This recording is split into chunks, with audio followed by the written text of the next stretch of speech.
Well. This is the last video I'm going to do about this situation here, but I like to consider myself fair.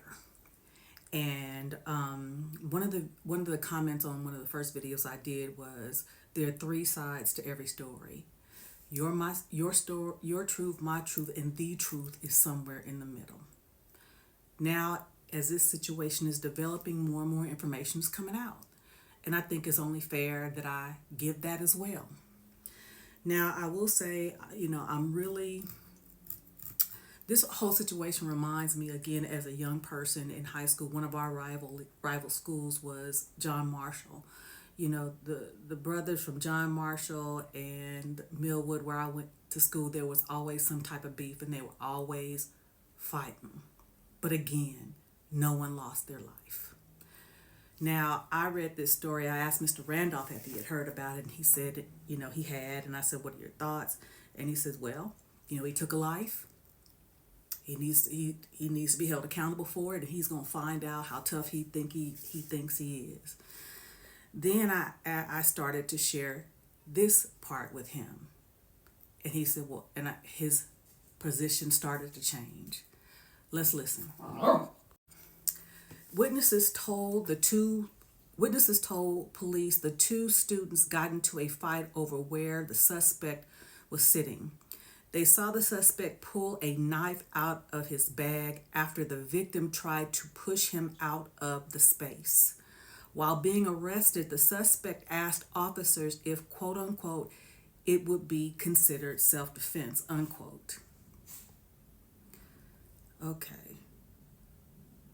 He also, the 17-year-old accused of fatally stabbing a Frisco student athlete during a track meet, allegedly admitted to the crime, so he did not shy away from what he had done.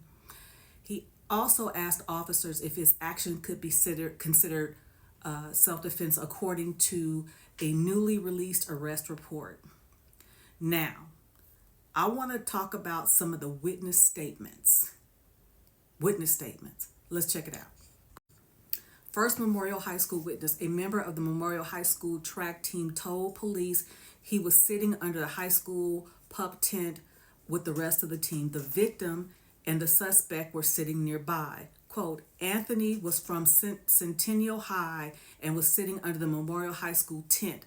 The victim had told Anthony that he needed to move out from under their team's tent, and Anthony grabbed his bag, opened it, and reached inside and proceeded to tell the victim, touch me and see what happens. No one really thought Anthony really had any weapon in his bag, and the victim proceeded to touch Anthony, and then Anthony told him to punch him and see what happens.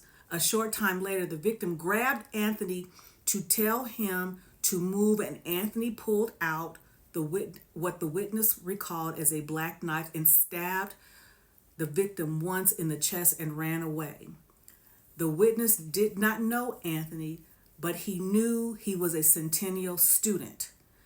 Second Memorial High School witness statement. Police pulled the victim's twin brother and a second Memorial High School track team member into the locker room to take their statements because it was raining heavily at the time. The officer who interviewed them noted that Hunter Metcalf was still hysterical and could not talk.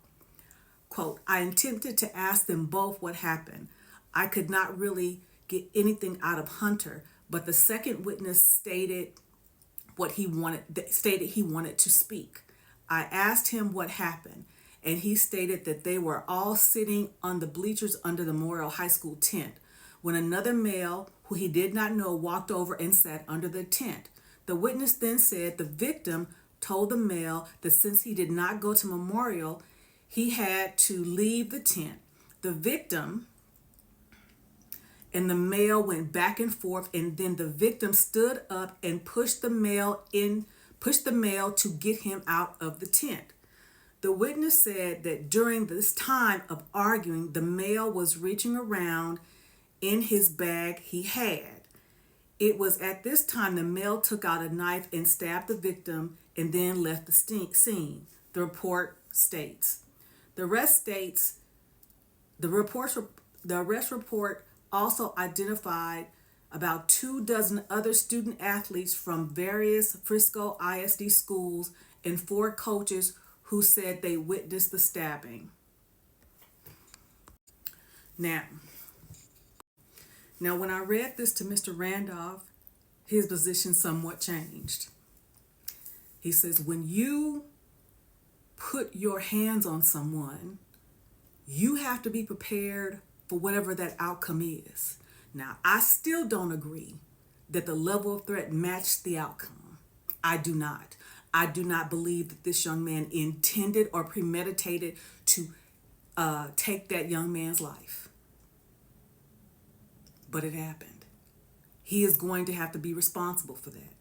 But I also contend on new information that they're trying to paint this young man to be a thug. He was not. He was not. As more information is coming out, it says that Carmelo is a respectful, well-mannered young man, a 4.0 student with multiple college offers, a kid with zero history, criminal history, not even a blemish, a son raised in a loving home with 2 parents who taught him right from wrong. A life was lost. This is tragic. Absolutely it is. Absolutely it is. What is regrettable, it appears that it was ego on both sides. Now, some may say, well, he had no business being underneath the tent. I will concede that, because it's my understanding with these tents, they have the student athletes' belongings, and it's a place that they keep their personal belongings to ensure that no one is messing with them.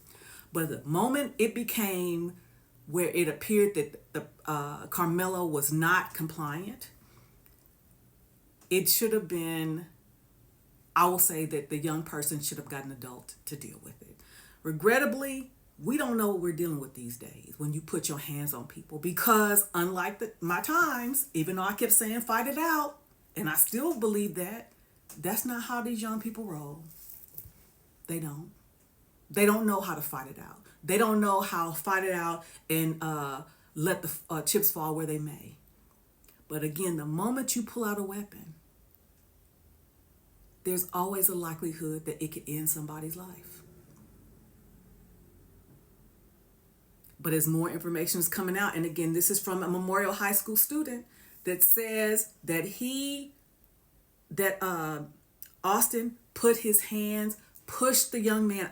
Now, there are speculations about, stomping his phone on. I don't know anything about that. It's all also talk about the twins were known bullets. I don't know nothing about that either. I'm just talking about what I'm reading here.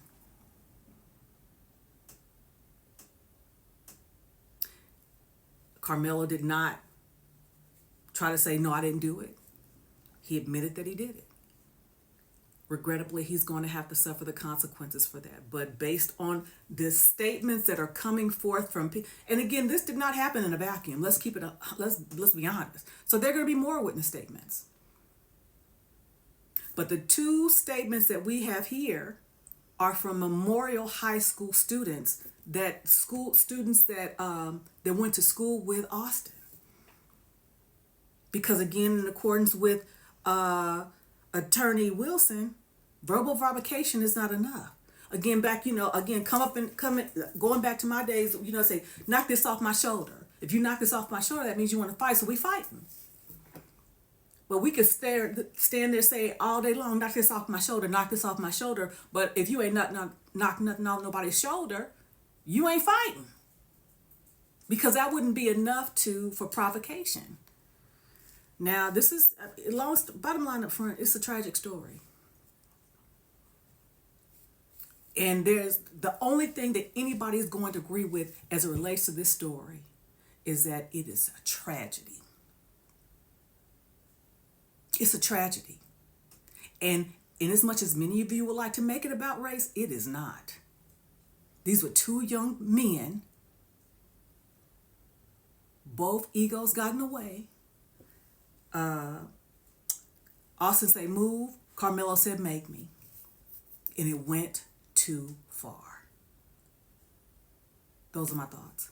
What are yours? Take that with you.